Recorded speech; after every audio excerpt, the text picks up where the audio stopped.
Hidden away in a small corner of rural Gloucestershire is a garden which has achieved celebrity status. You can travel anywhere in the world as a gardener and talk about the garden at Hidcote, and suddenly people understand what you're talking about. Hidcote is unique and so unconventional that it influenced the development of English landscape design. Well, it's like any great garden. It transports you to another world, and you realise that it is a touch of genius.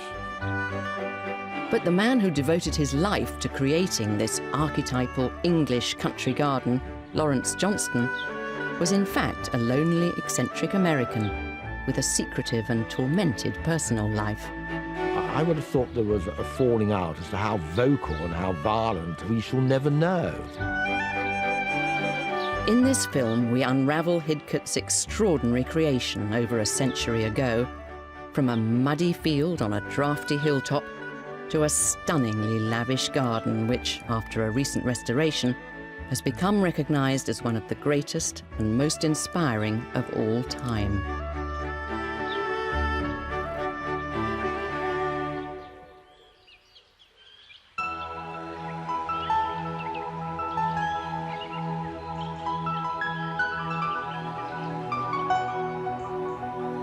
Hidcote is the jewel in the National Trust crown.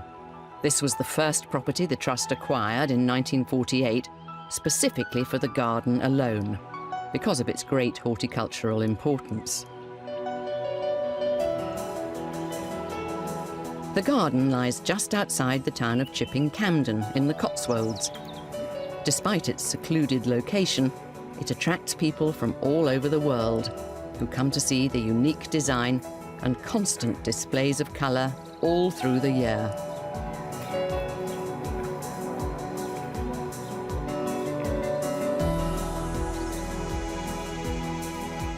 Hidcote is a great source of inspiration to many visitors.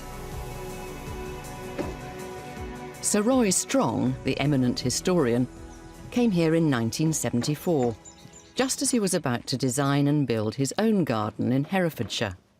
Sir Roy's winter visit made a huge impression.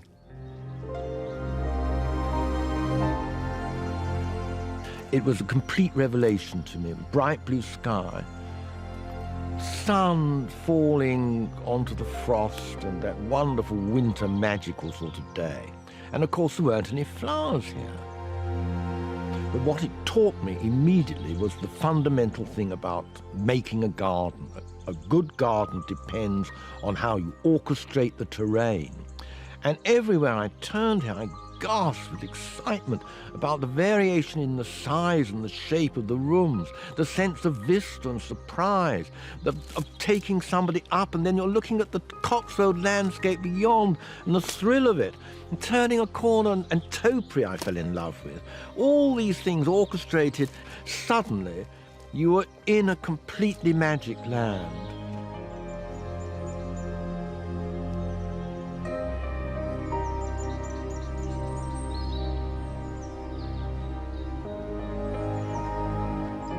Garden designer Chris Beardshaw was completely captivated when he first visited Hidcote, when he was just 8 years old. I came here with my parents, who had just got a National Trust membership. So I was dragged along. I won't say kicking and screaming, but I was certainly dragged along. And it was one of those moments where my experience of horticulture prior to that suddenly started to make sense. And that, for me, was confirmation that I didn't want to do anything else in life. I wanted to garden, I wanted to be around gardeners, and I wanted to work with plants. What makes Hidcote very different from other gardens is its unconventional layout. The entire garden can never be seen in one view. Instead, you're taken on a journey through corridors of hedge that pass through a number of discrete cottage garden rooms.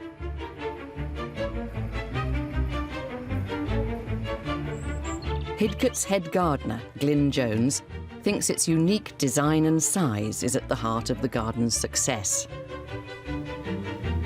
I think people relate to Hidcote because, although it is a garden 10.5 acres in size with at least 28 separate garden areas, you can break it down into pieces and people can relate to a section of the garden, whereas they might not relate to the whole thing because it's beyond anybody's wildest dreams, but you can relate to a small section of it, and you can take that away with you when you visit Hidcote and be inspired to go and create something at home.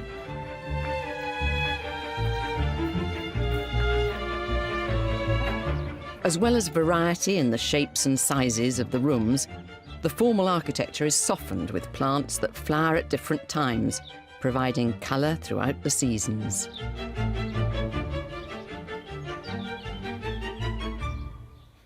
In terms of garden making, it's not that vast, and that is why it retains this absolutely hypnotic appeal. People can actually still relate to it. Whereas if you go to one of the really great stately home gardens, it's beyond comprehension.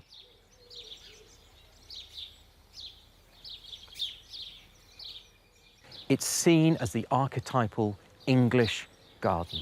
It's how the English garden, as far as the rest of the world are concerned, it's much copied and mimicked.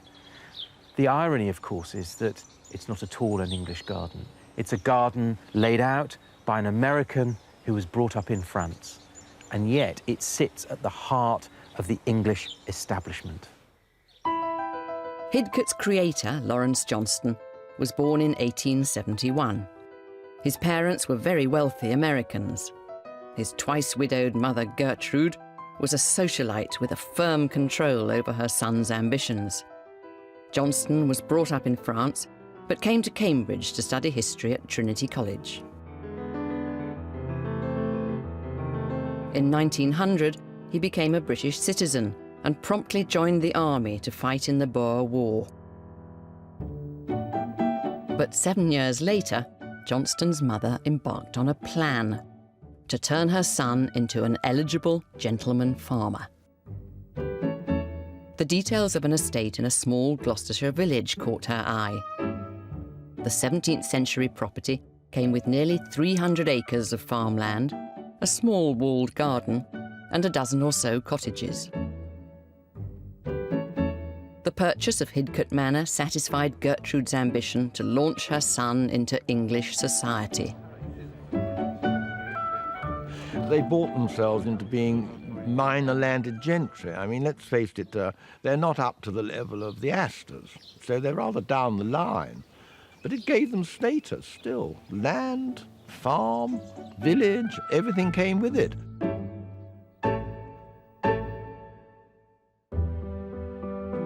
But contrary to his mother's wishes, and much to her frustration, Johnston embarked on a plan to use the fields around the manor house for something far more ambitious: to build a garden. When Johnston first encountered this space, he must have wondered what on earth he was going to do with it. And there's no doubt that Mrs. Winthrop wanted him to be a gentleman farmer. She certainly didn't have notions of him being a gardener or laying out a grand garden. Johnston's plan was foolhardy. With no previous gardening experience, he hadn't considered Hidcote's harsh location. It was an absolutely ridiculous position to build a garden. We're at 600 feet in the North Cotswolds. We're in the rain shadow of the Cotswold Scarp. We're very, very exposed. The wind howls across the Vale of Evesham in the winter, and it can blow you sideways if you're not careful. So yeah, so who in his right mind would build a garden here? That was the least of his worries. He still had to come up with a design. But at the time he sought inspiration, the gardening world was split by a public debate dubbed the Battle of the Styles.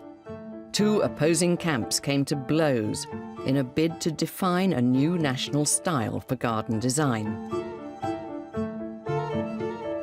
One camp argued for formal gardens, with heavy, structured architecture.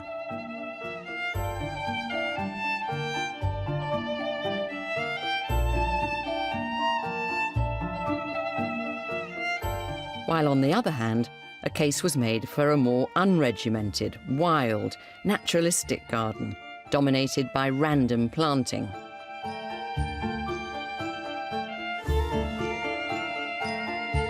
Johnston had the unique idea of fusing both styles, and he set about creating what became described as a wild garden in a formal setting.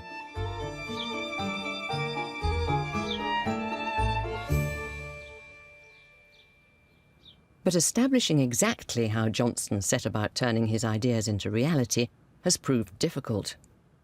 The documentary records on this garden are very, very few. I mean, we don't know surviving plant lists. And we have no year-by-year account of the garden growing at all. So in that sense, it's a complete mystery. So when the National Trust took on Hidcote over 60 years ago, maintaining the garden in its original form was challenging and costly. The garden was simplified and lost much of Johnston's unique vision and spirit.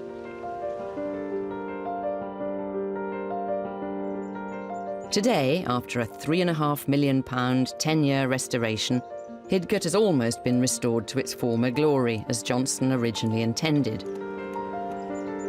But to complete the project, more work is being done to uncover further evidence of the garden's early development.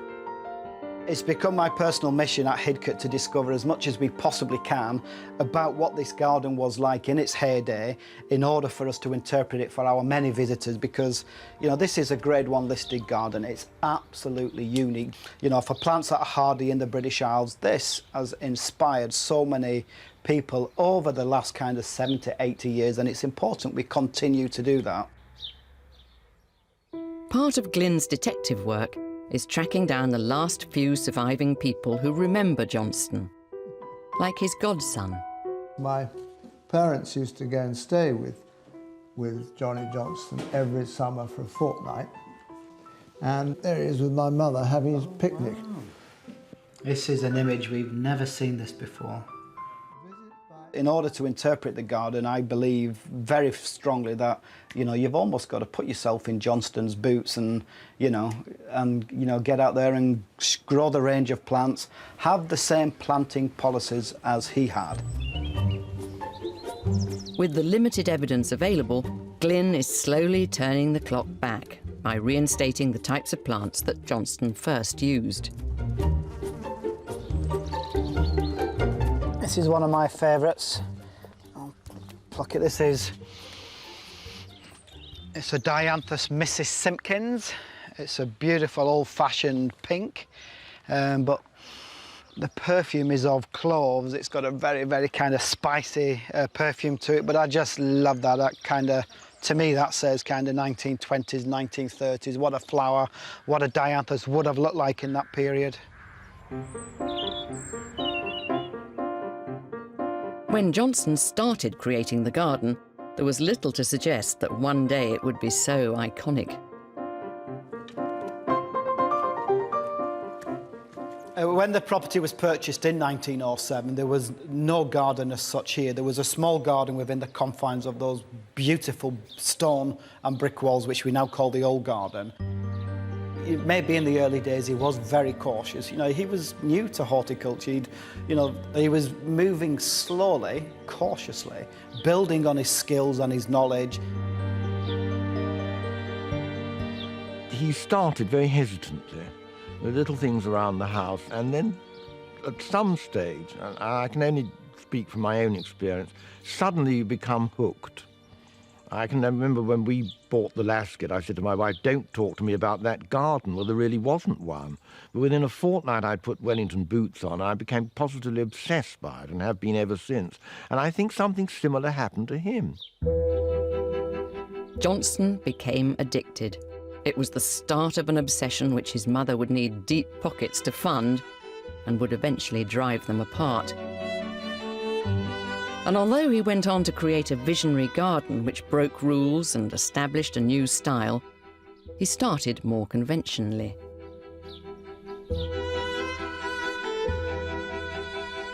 This is one of the first parts of Hidcote, as Johnston had laid it out. It's where Johnston was really testing himself against the climate. Of course, we're in the confines of the old walled garden, so it was quite a sedate area to start gardening in. And in a way, the muted colours and the control, the topiary, all of those are Johnston starting to form his opinion of how Hidcote may eventually be.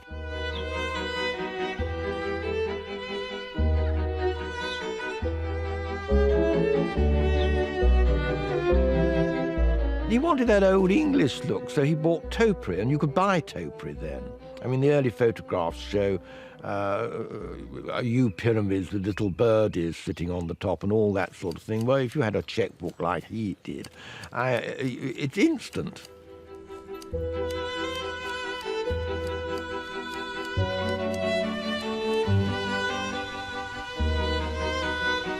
But Johnston wasn't content to stop here.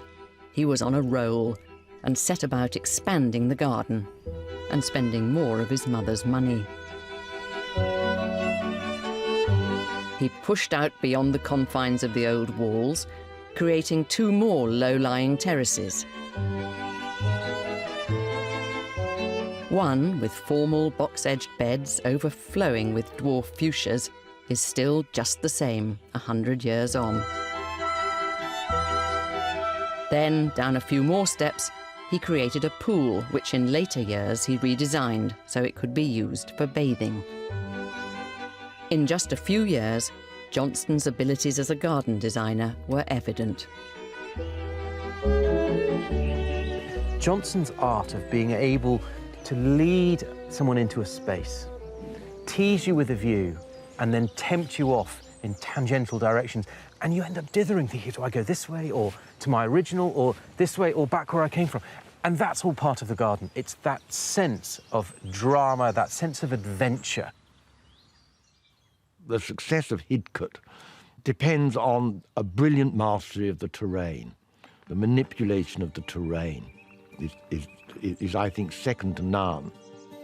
That is why it retains this absolutely hypnotic appeal. But I can't think of anybody who responded to the terrain in such an absolutely brilliant way in getting the architecture right almost from the beginning.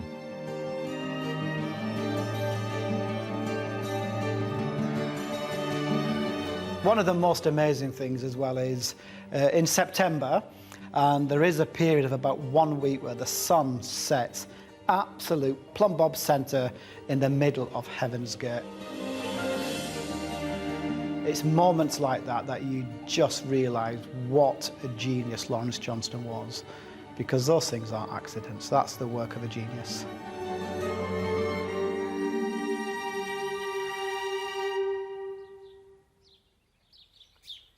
Hidcote's position might have afforded great views, but the garden was on a hill and very exposed to all weathers. Johnston protected his plants by cleverly planting hedges for shelter, over 4.5 miles of them.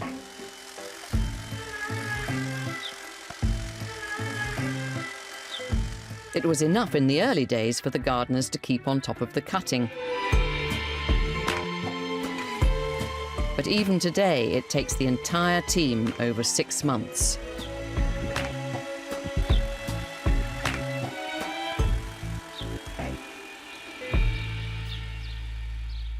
Johnston's confidence in the garden was evident. His hedges provided both shelter and structure. But his special skill was the way he softened the formality with a natural style of informal planting.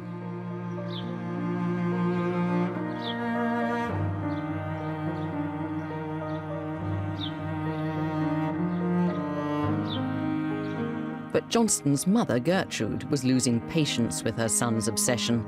The garden was costing her a fortune. There would be those who would have looked around at the time and said, well, why on earth are you wasting your money? Mrs. Winthrop, of course, felt that he was wasting his money and that he was squandering the wealth that she and her husbands had generated. And she was very anti this notion, this rather sort of superfluous appendage to the house.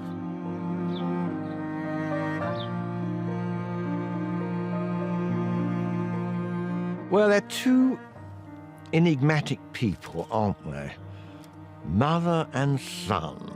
The mother, clearly, by the photograph, extremely dominant. And probably there must have been an enormous amount of tension there, and also a kind of desire to make a statement apart from her. It may well be that the garden is an expression to get out of the house and leave her stuck in the house when she was old and tottery, and he can get out with the gardeners away from this crone.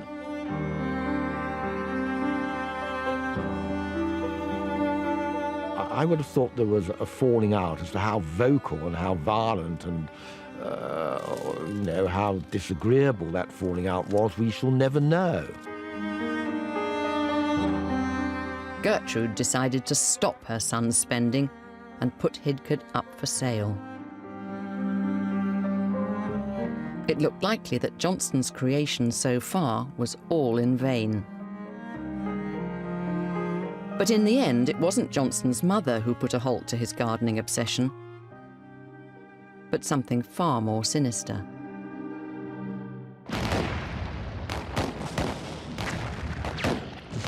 The First World War had broken out, and Johnston had to abandon his garden. In 1914, he sailed for Belgium with his regiment. Within weeks, he was fighting for his life at Ypres.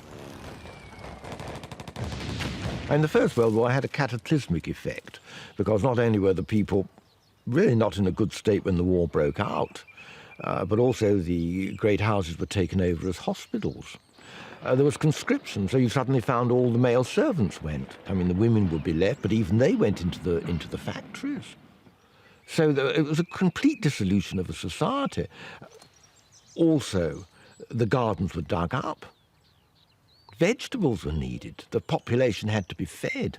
It was the end of something. It was the absolute end of aristocratic life as it really had been known for 200 years. But in October 1914, Major Johnston was among the 1.5 million casualties in the First Battle of Ypres. He'd been shot up in France, left for dead. On the battlefield, he was collected by the porters, left on a pile for burial in a mass grave. But one of the officers that was in charge of the burial parties spotted a flicker of movement in Johnston. So obviously he was rushed to the military hospital, and he was kind of brought back from the dead. Thankfully, not only did Johnston survive his horrendous injuries, but his mother had a change of heart and decided not to sell Hidcote. Johnston was sent home to convalesce at the King Edward VII Hospital in London, very close to the Royal Horticultural Society Lindley Library. It presented him with the perfect opportunity to turn his thoughts back to his unfinished garden at Hidcote. Glyn has come to see the very books that Johnston was reading for inspiration in 1915. The library holds one of the most extensive ranges of rare horticultural books in the world, some dating back hundreds of years. That's the date they returned. Proof of Johnston's research is plainly evident in the library's loan register. On this page here is a signature that I'm very familiar with, L. Johnston. This is, absolute evidence that, of the books he was reading and the books he was being inspired by almost 100 years ago, when he was, at that critical time of laying out the garden at Hidcote, and these were partly his inspiration. So fantastic to be here, probably maybe in the same building, reading the same books as he was. From the long list of books that Johnston was reading in his sickbed, there is one that's caught Glyn's eye. Thomas Mawson's The Art and Craft of Garden Making was published in 1900. I think Thomas Mawson, is the biggest influence on Johnston and on Hidcote. There's one passage here which I think encapsulates Hidcote quite well, actually. And it says, the arrangements should suggest a series of apartments rather than a panorama which can be grasped in one view. And that's really interesting, because Hidcote is a journey. You can't see it from one spot. anywhere in the garden. You've got to get into the garden, you've got to travel through it in order to get a feeling for it, to understand it, and just to enjoy it. And I think that passage really does, you know, encapsulate what Hidcote is all about. Johnston's skill was to take these themes, distill the best elements down, and then shrink them to a manageable scale within his garden. This isn't a garden which copies other gardens. There are suggestions of others, but actually this is really quite pure. At the end of the First World War, Johnston's elderly mother was in poor health and chose to spend her time in the south of France, leaving her son free to return to his garden. It was the start of a crucial period in Hidcote's development. And it's really only after he comes out of active service, he's retired, army officer with an abundant income, and he turns his attention to garden making at Hidcote on a quite substantial scale. Up till now, Johnston had relied on a local source of unskilled labour. But given his ambitions for the garden, he now needed professional help to turn his plans into reality. In the 1920s, I think the main shift in this garden was that Johnston was given the confidence to start to garden, to start to design, to start to express himself. And that confidence came, I think, largely from one individual. Johnston employed Frank Adams as his first head gardener. Adams had worked at Windsor Castle for King George V, qualifications which no doubt impressed his new employer. At that point, there seems to be a huge gear shift in the way that the garden developed. It's much more ambitious. It's a much more integral design. There's more integrity to the whole structure, a cohesion between the spaces. So perhaps those abstract, somewhat whimsical, theatrical thoughts that Johnston was well known for were made real. The horticulture was dragged into them by Adam. Johnston was probably the inspiration, the man that came up with the big ideas for the structure and the design. But I think Adams was the horticulturist, was the gardener. He was refining the garden. He was making the garden from being a great garden to being an outstanding garden. Adams had the practical knowledge to help Johnston realise his flashes of inspiration. This area of the garden is the great exploration of horticulture that Lawrence Johnston was trying to get at. This is about one man's love with his horticulture and with his plant material. So Adams, I think, injects the notion of cohesion, of fine horticulture, and of romance and theatre. Their working relationship was horticultural symmetry.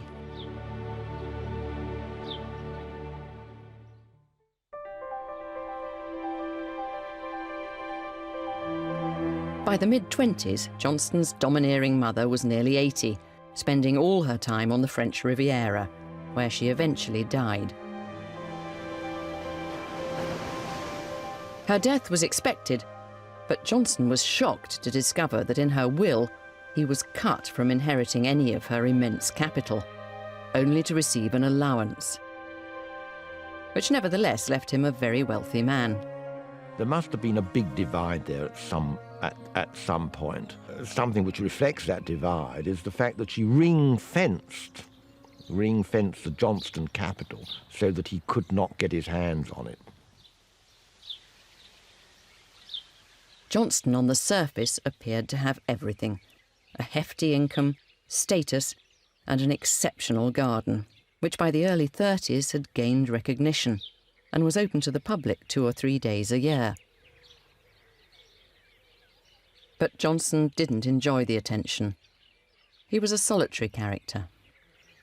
One of the reasons this garden exists as it does today, one of the reasons that it is such an extraordinary piece of work, is because Johnston was so dysfunctional as an individual in terms of his relationships, in terms of bonding with individuals. His dogs were about the closest thing he came to. And I think that really does explain an aspect of his character. He was happier with animals, and they must have given him the love and affection, which he probably didn't get from his mother, who looked like an old battle axe, and didn't really get from anybody else. I think Johnston has been described as a closed book. He only associated with people that I think he felt were worthy of his company. And I think when you walk around the garden, the design of the garden reflects that as well, because it's a very inward-looking garden. You can't see beyond the high hedges, so you're forced to study the design and to study the plants that grow within this kind of design landscape. It's kind of not embracing the wider world beyond the confines of the garden. The garden is all that's important in his life at that moment in time. Despite his eligibility, Johnston was still single, and this inevitably led to speculation. I mean, he may well have been completely asexual, and really no interest either way. Who knows whether he sort of popped down to the dockside and picked up a sailor? I don't know.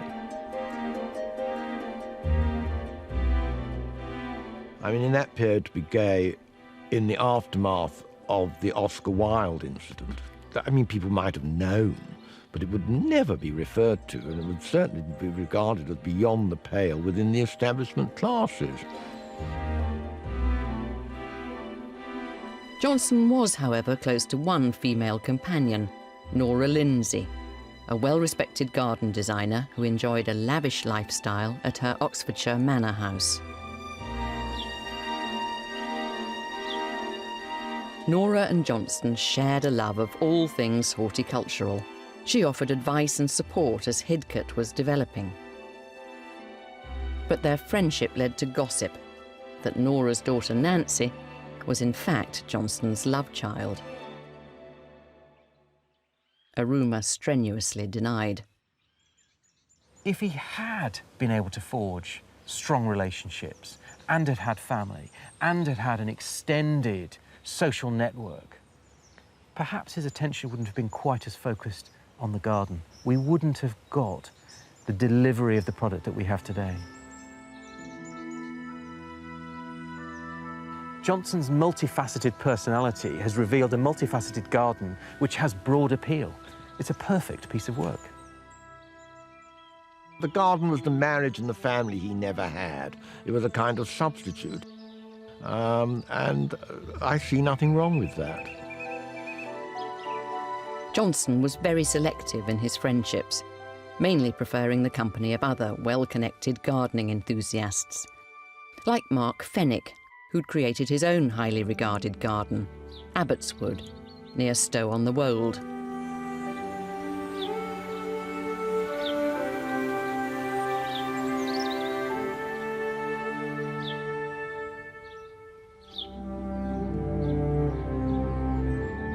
Fenwick used his influence among his high society chums to get Johnston elected a member of an elite gardening club. Well, the Garden Society was founded in 1920. It's a male society. The only female that's ever been allowed to be elected to the Garden Society is the Queen Mother. So I think that gives the flavour of it. It's a group of people who are basically, I suppose, the equivalent of landed gentry. They have estates and means to maintain quite substantial gardens. It would have given him the sort of status that he desired. He would be accepted in the gardening equivalent of being elected to Boodles or Whites or one of the smarter upmarket London men's clubs. This cosy club of titled, wealthy gardeners gave Johnston an opportunity to flex his horticultural muscles. He wanted the best possible plants for his garden, and he was prepared to travel all the way around the world to collect these, or to send people all the way around the world to collect them on his behalf. But what was important, I'm sure, to him was that he had better plants than Fenwick down at Abbotswood, and it was kind of keeping up with the Joneses, I think. Johnston became obsessed with acquiring newly discovered and rare plants, and at a time when plant hunting was at its peak. It was a period, I suppose, when we were able to harvest the best from the imperial, the empire, that we are dragging ideas in, we're bringing plants in. We're very eclectic in our thoughts. And it's difficult to imagine Johnston creating Hidcote in any other time than in the 1920s, because it was such a vibrant period. Johnston's wealth enabled him to sponsor and travel on a number of plant hunting expeditions all over the world.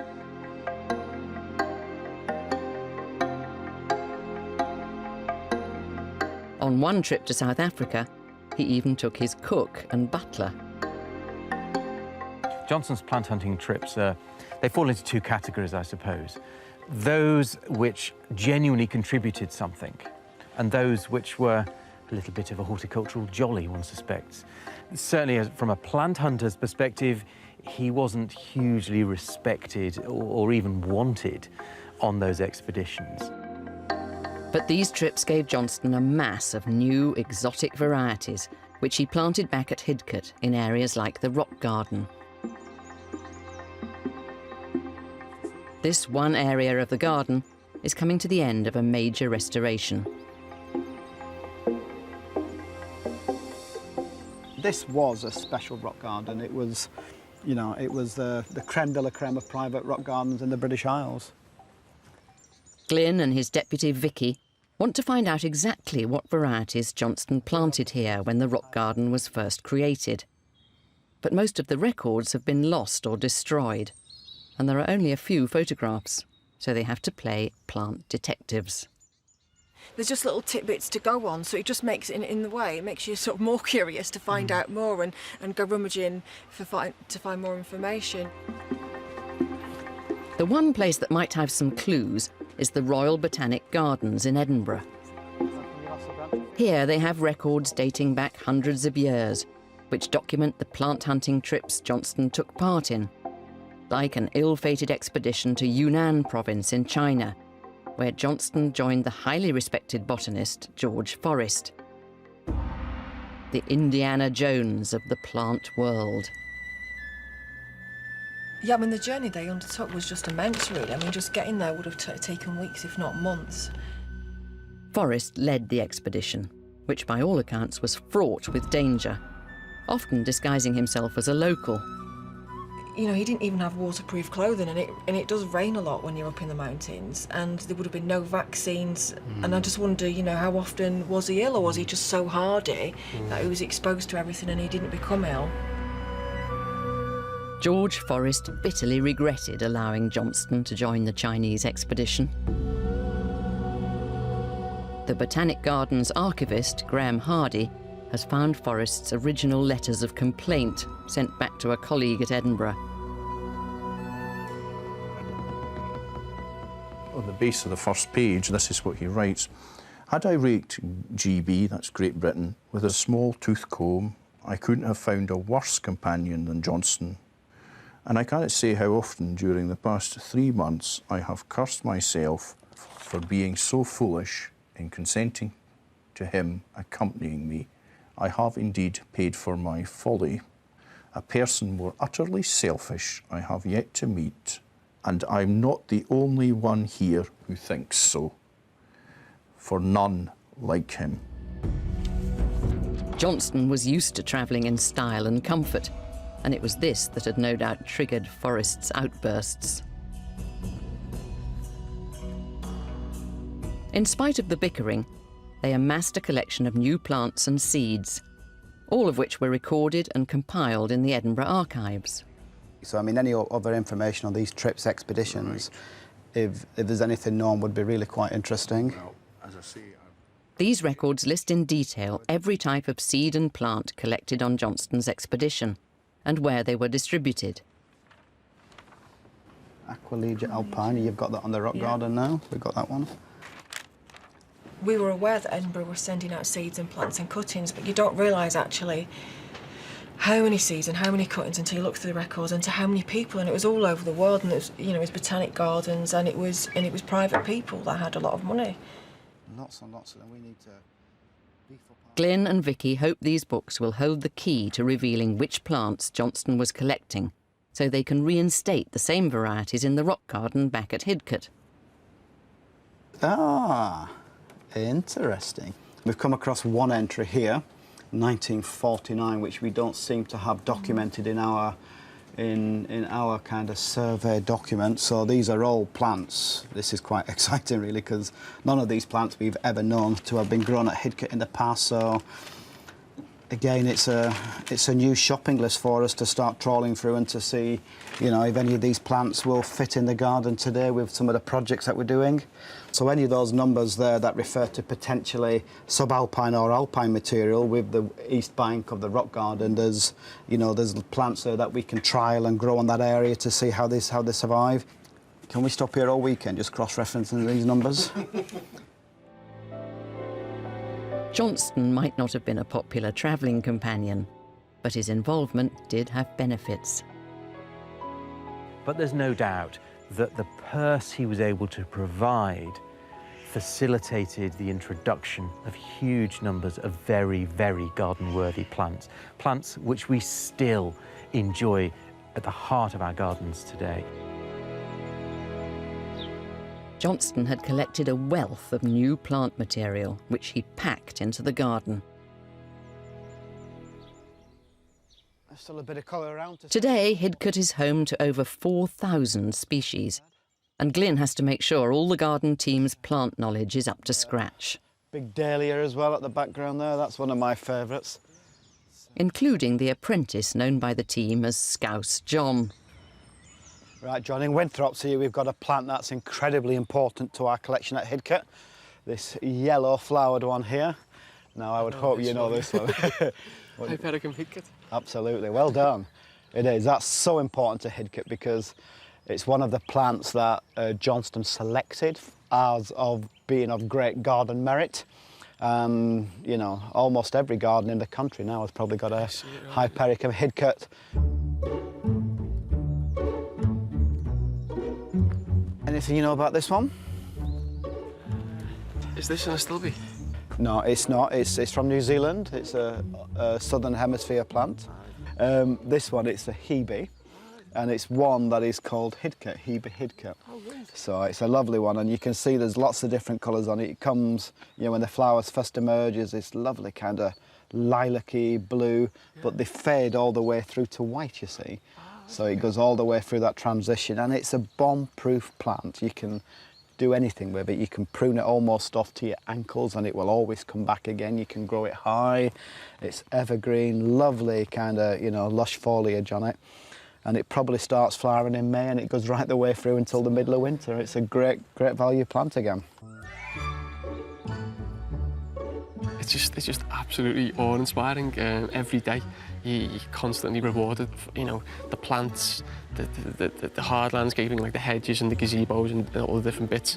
It's just so inspiring and so beautiful. Now, lace caps, hydrangeas, produce male and female flowers. When the female flowers are young, they're upright like that, kind of like saucers, waiting to collect the pollen, to be pollinated. And then once the female flower has been pollinated, you know what she does to the male? Throw a wild guess and see she turns her back on him. She does. Yeah, she absolutely. Look, you can see once she's pollinated, she turns upside down. So you see this one here, not yet been pollinated, so she's upright, expecting pollen. But these older flowers here that were kind of born a few weeks earlier, she's turned her back on the male. But I love stories like that. It's kind of sexual encounters of the floral kind. At this stage of my knowledge of gardens, this is the best garden I've ever been to or know about. And so to be training here, it's just fantastic. Some less hardy varieties that Johnston collected needed protection from the Gloucestershire frosts, so he specially built a plant house. After the Second World War, it became dilapidated and was eventually demolished. But using rare photographs taken back in the 30s as reference, the plant house has now been faithfully rebuilt to exactly how it was in Johnston's day.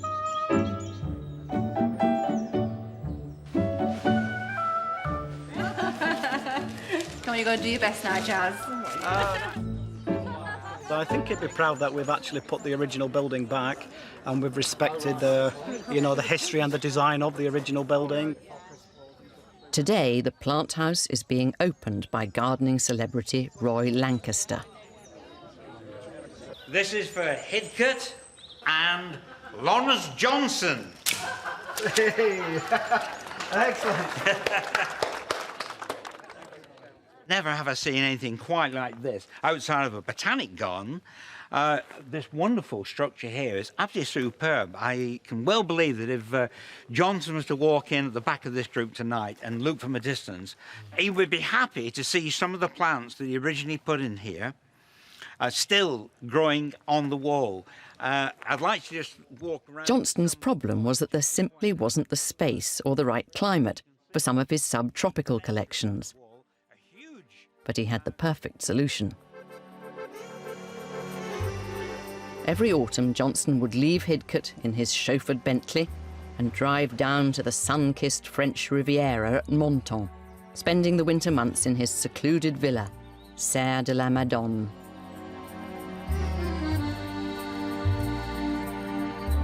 Johnston bought the property in the 1920s and built the garden from scratch over a 25-year period. The favourable climate was perfect for a whole range of exotic plants he'd collected on his trips that would never have survived the colder English weather.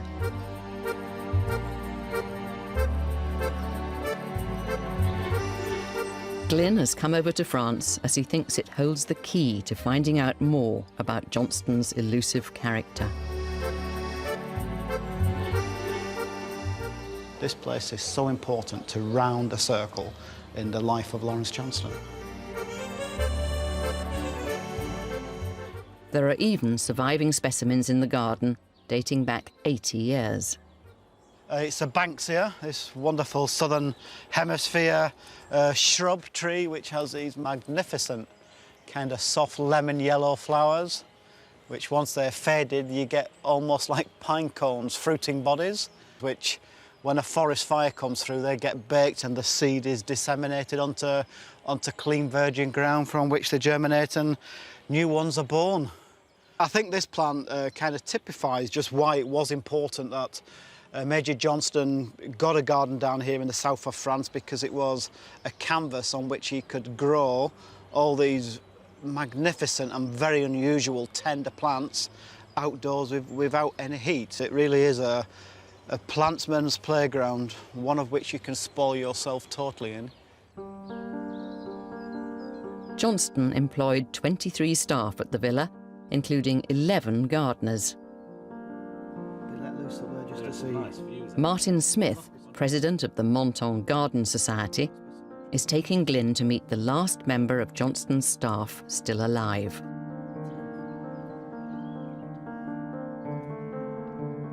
Frida Bottin looked after Johnston in his later life. He's very ill and very old. Her father, Alfredo, was Johnston's butler for 25 years. In your father's role working in the villa here, what sort of tasks do you think he enjoyed doing the most? I don't know, he enjoyed to work for Mr. Johnston. So Mr. Johnston was he have a great admiration for him.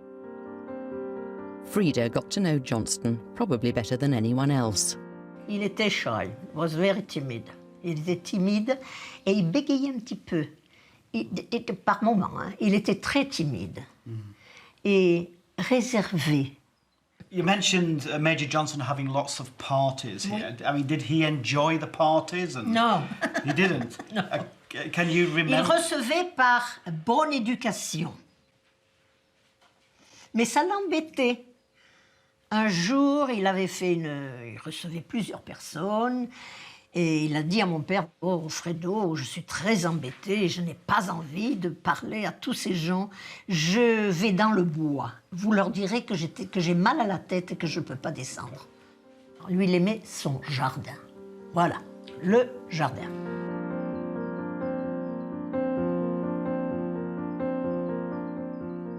Tous ses amis supposaient qu'il était homo. Alors que c'est pas... Ça m'a choqué, mais c'est pas la vérité. By the 1950s, Johnston was showing signs of dementia, and Frida helped with his full-time care. J'ai des photos d'ailleurs, là. Je les ai jamais montrées parce que c'est tellement misérable, je vous les montrerai. Il est resté 3 ans couché, sans se lever. Hein. Ah, il était complètement... for 3 years. Ah oui. On lui faisait du goutte à goutte pour le tenir réveillé. Voilà. On a drip feed for a long, long time. Voilà Monsieur Johnston. All his staff in constant attendance. In the spring of 1958, after a long illness, Johnston died, aged 86. His funeral was held in France, and later his body was brought back to England. I close his eyes. Je peux dire, j'ai fermé ses yeux. L'infirmière m'a appelé, me dit, venez voir Frida, je crois qu'il est mort. Il était mort, j'ai fermé ses yeux. À peine il était mort, j'étais contente qu'il soit parti. Il souffrait tellement. Et après, on a su plus tard qu'il a laissé des milliards et des milliards. Ça a pris 10 ans pour partager, hein. 10 ans. Parce que M. Johnston avait donné à tous ses employés 1 million d'anciens francs. C'est bien. Son plus grand regret, c'était de ne pas avoir un titre. Il s'appelait simplement M. Johnston. Et il disait à mon père, voyez, Fredo, l'argent n'a aucune valeur, c'est d'abord les titres. I do feel like we know a lot more about his character now than we did just a few hours ago. I mean, the garden and the plants, I now believe, were the whole purpose to his life. You know, I guess the plants were his friends, and he can communicate better with the plants than he used to do with human beings.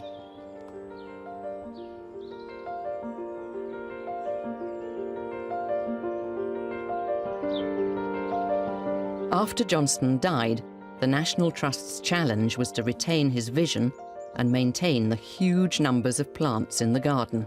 How long have you been here? Just over a year. Okay. Some are very rare, and Johnston is credited for personally introducing them into the UK and must be preserved. It's one of the plants that Johnston would have brought back from those plant hunting expeditions. Trolls, yeah. And have you taken cuttings from it before? No, Chris, I haven't. No. What you're looking for when you're taking cuttings is a non-flowering shoot. That's a good specimen there, in fact. You can just take out the right-hand stem if you can. That's it, perfect. So let's take it back to the bench and we'll chop it up a little bit more. This is a plant that Lawrence would have handled himself. You know, Johnston would have probably, if not planted it, he would have positioned it and would have had a say in where it went in the garden. But of course, even better than that, he would have had a say in how it came to these shores in the first place. So it's hugely important. On one hand, from a purely horticultural perspective, it's just a Mahonia cutting. But on the other hand, it's a piece of gardening history. You know, this is our gardening heritage. And what we're doing is propagating it to make sure that that heritage goes forward and is still there for, you know, my children and your children to be able to experience. But you've got such a wonderful opportunity working here. You can go anywhere in the world after you've finished your careership here and talk to people about Hidcote, and doors will open because you've trained at the best English garden. So I'm very envious, actually. You've got my perfect job. Once Scouse John's apprenticeship ends, his dream is to get a full-time job with the rest of the gardening team at Hidcote. He's fitting in well, but the team has spotted an uncanny resemblance. You look at him and physically he's the same height, he's the same kind of build. Johnston wore a moustache. Dare one say slightly receding. John won't thank me for saying that, but he was, and there is a real resemblance between John and Johnston, and the garden team make a bit of a joke out of it actually, and we call him Young Johnny, so.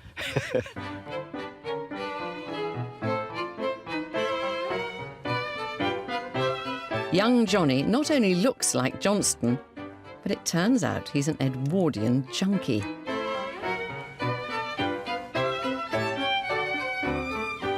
I'm interested in the whole era, really. You know, the music, the gardens. It's quite bizarre that I've ended up working at you know, a garden was created in that time, and its creator, Lawrence Johnston, was, you know, one of the big garden creators of that era. The staff, you know, find it really bizarre. It's like, you know, it's like Lawrence is coming back through the medium of a young Scouser.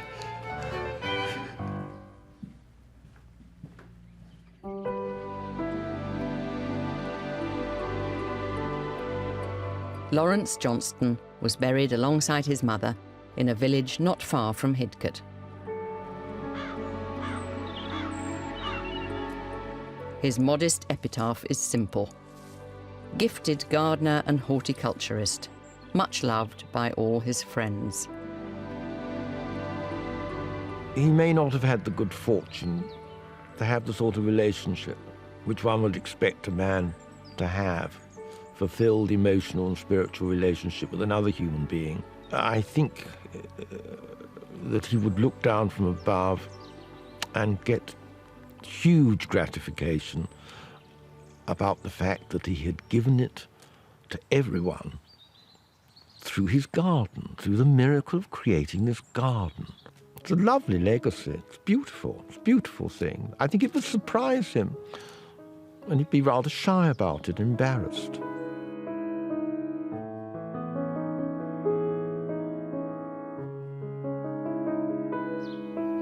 If Johnston was able to follow a coach party through Hidcote Manor, I think he'd be horrified. I think he'd be horrified not at the quality of the garden. I think he'd be horrified at the number of people who were visiting. This wasn't ever intended as a garden to take large visitor numbers. This was a garden laid out for one man.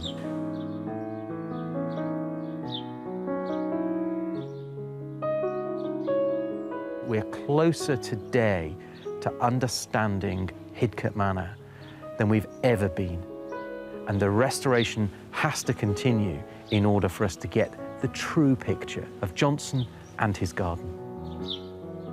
And I think that hunger for knowledge and an understanding of who he was and where he came from and what inspired him will just keep us driving to learn as much as we can. And we're not naive about it. We'll never know everything.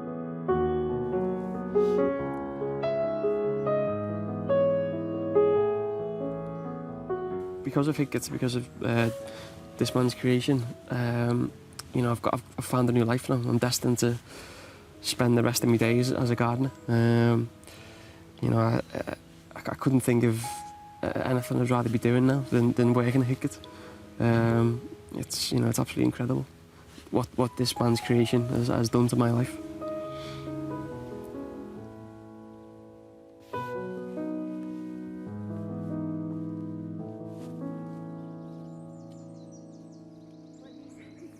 Johnston's garden is now over 100 years old, and although other gardens during that time have contributed to the development of new styles in garden design, it's Hidcote that's regarded as the model of inspiration all over the world. And though we don't fully understand the man that created it, Hidcote is held up as one of the greatest garden icons of the 20th century.